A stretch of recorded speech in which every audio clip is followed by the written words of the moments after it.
जय श्री राम। स्वागत है आप सभी का एक बार फिर से मेरे YouTube चैनल पर। मैं पंडित आशीष शर्मा।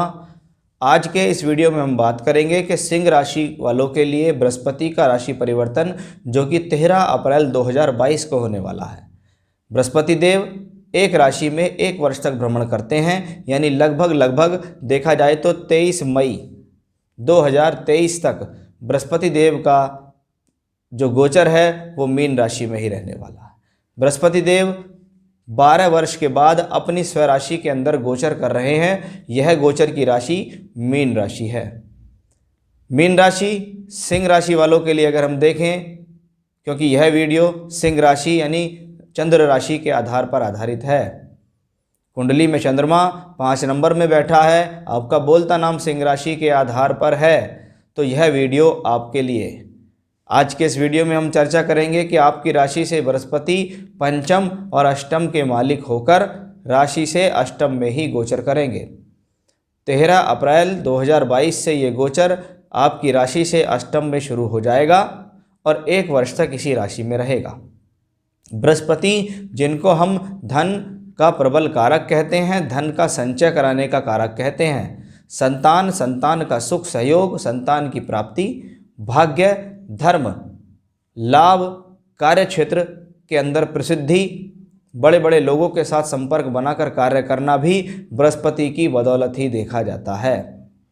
अब ऐसा बृहस्पति जब राशि से अष्टम में चलता है, भले ही वह स्वराशि के अंदर हो, तो वह आपके लिए कैसा परिणाम देगा, यहाँ देखिए इस बृहस्पति को समझना बहुत ज़्यादा ज़रूरी है।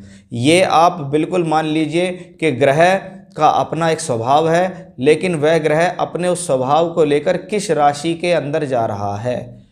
आपकी राशि से अष्टम भाव है बृहस्पति और 8वां घर किसी भी चीज़ के भीतर डिले करने वाला होता है, अड़चन, दुविधा, परेशानी के साथ परिणाम देने वाला होता है।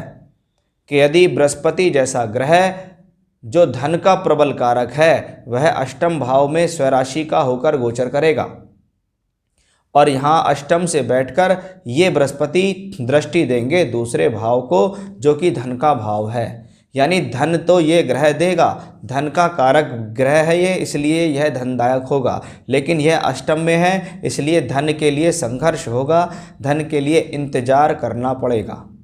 ये ग्रह आपको निश्चित पैसा देगा, इसमें कोई संदेह नहीं है, लेकिन वह पैसा कुछ रुकावट, कुछ दुविधा और परेशानी के साथ आएगा। कभी कभी ऐसी स्थितियों में ग्रह आपको रिजल्ट देने में देरी करता है। अष्टम में होने के कारण व्यक्ति को जब पैसे की ज़रूरत होती है उस समय उसके पास वो पैसा नहीं होता, इसीलिए वो उस पैसे के प्रयोग करने के लिए अधूरा रह जाता है या उसकी पूर्ति करने के लिए उसको कहीं से लेना पड़ जाता है, लेकिन बाद में उसके पास पैसा आता है जिसके कारण वह व्यक्ति को सूद समेत वापस पैसा लौटा देता है। क्योंकि यहाँ ग्रह अष्टम में है इसलिए हमें उसे भूलना नहीं चाहिए।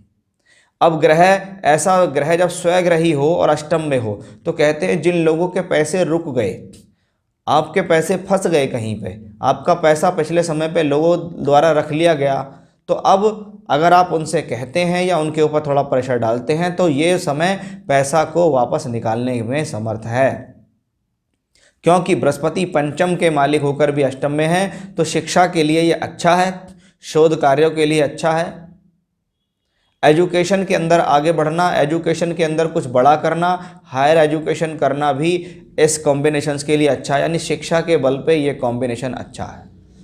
ऐसे समय में यदि आप संतान प्राप्ति के लिए प्रयास कर रहे हैं तो वह प्रयास थोड़े से डिले होने की संभावना यहाँ दिखाई दे रही है। वैसे तो आपको अपनी दशा भी देखनी चाहिए कि आपको क्या दशा चल रही है, लेकिन अष्टम का बृहस्पति संतान देने में कुछ देरी अवश्य करता है। जब ग्रह अष्टम में बैठे तो कहते हैं धन के चक्कर में लग्जीरियस लाइफ में कुछ कमी आती है। व्यक्ति लग्जीरियस लाइफ चाहता है, अच्छे सुख साधन मिल जाएं, लेकिन उसको धन का अभाव हो जाता है। वो चाहता तो है 10 लाख की चीज़ खरीदना, लेकिन उसको लगता है कि पैसा तेरे पास है, लेकिन वो पैसा जब वापस घूमकर टर्नओवर के तौर पे नहीं आता या किसी न किसी प्रकार से खिंचावट होती है तो वह अपनी लग्जीरियस लाइफ को पूरी तरीके से खरीद नहीं पाता। कि सुख साधन मन करता है 20 लाख की गाड़ी लेने का, लेकिन ले नहीं पाते।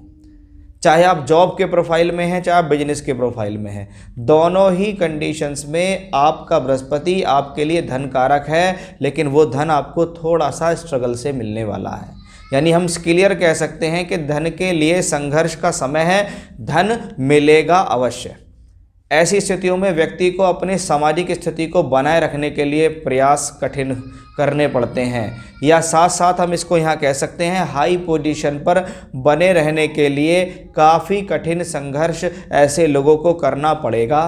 पैतृक संपत्ति का लाभ, ससुराल पक्ष से मिलने वाला लाभ यानी इन लॉज से मिलने वाला लाभ भी ऐसा ही होता है।